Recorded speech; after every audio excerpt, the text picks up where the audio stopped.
the key ideas for section 6.6. Starting with vocabulary, a kite is a quadrilateral with two pairs of congruent sides, and the congruent sides are consecutive sides. Two pairs of consecutive congruent sides. A trapezoid is a quadrilateral with one pair of parallel sides. Those sides are the bases. They're not always on the bottom. You don't have to set it on its base. The bases could be vertical, but the bases must be the two parallel sides. Base 1 and base 2, base 1 and base 2, base 1 and base 2. All right, these are trapezoids because they're quadrilaterals with one pair of parallel sides. Now, trapezoids happen to have base angles. This is one pair of base angles. They're not necessarily congruent, but they're the two angles at the vertices of a single base. Over here on the other side, we'd have another set of base angles. This rotation and this rotation is another set of base angles.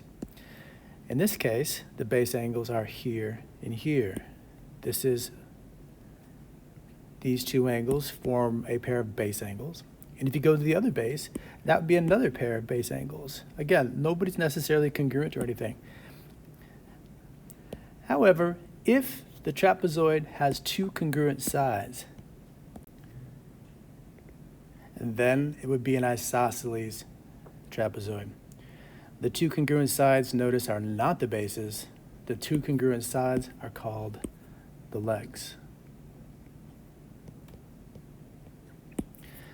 This side and this side are also legs, and these are the bases. They're just not congruent.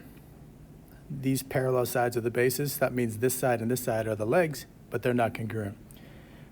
When the legs are congruent, it's an isosceles trapezoid.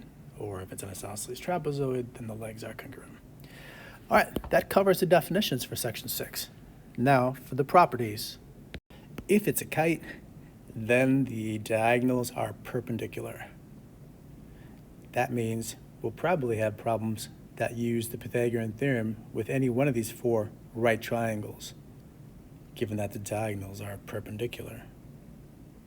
Number 2, if it's a kite, then there will always be one pair of congruent opposite angles. It's not this pair, it will be this pair.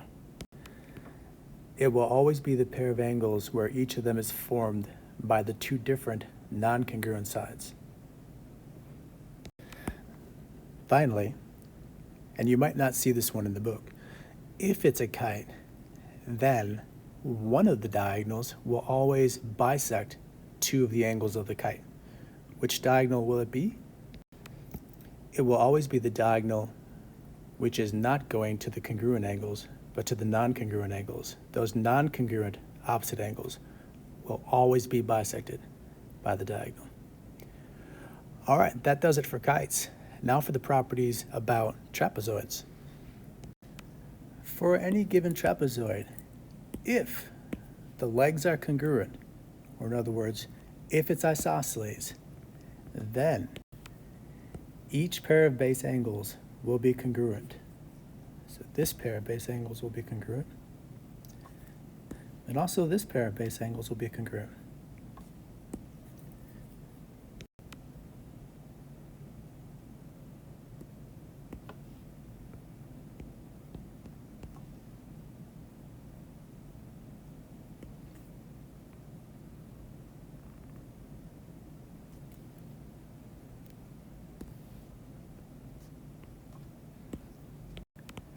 But we knew that there was a pair of base angles that were congruent.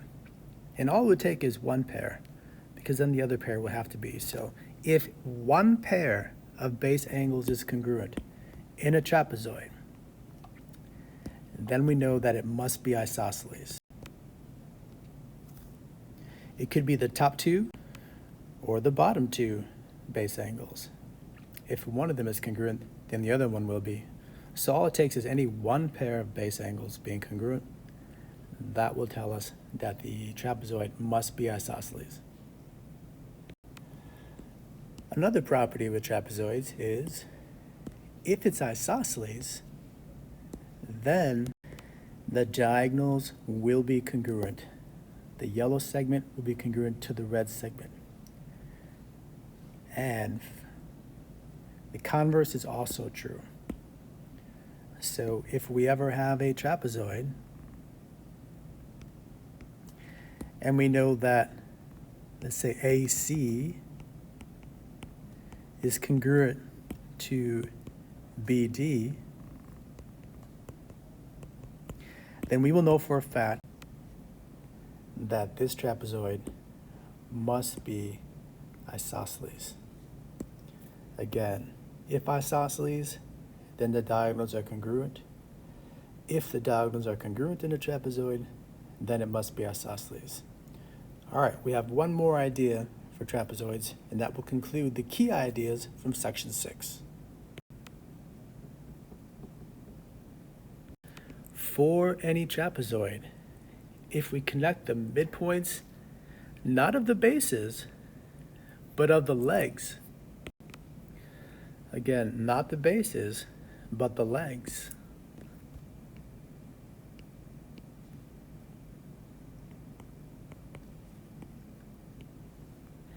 Then this is called the midsegment, and the midsegment will always be parallel to both bases, and its length will be equal to the average of the bases.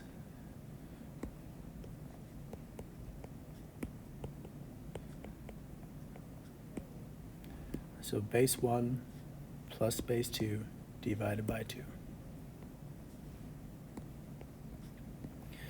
All right. And that covers all of the key ideas from section 6.6. A video posted at Google Classroom and our YouTube channel also has a teacher go through the lesson in depth with many examples. Don't forget about the textbook.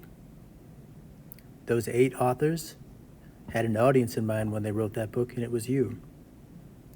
So your options for reviewing these and seeing more examples include watching the video I've posted and reading your textbook.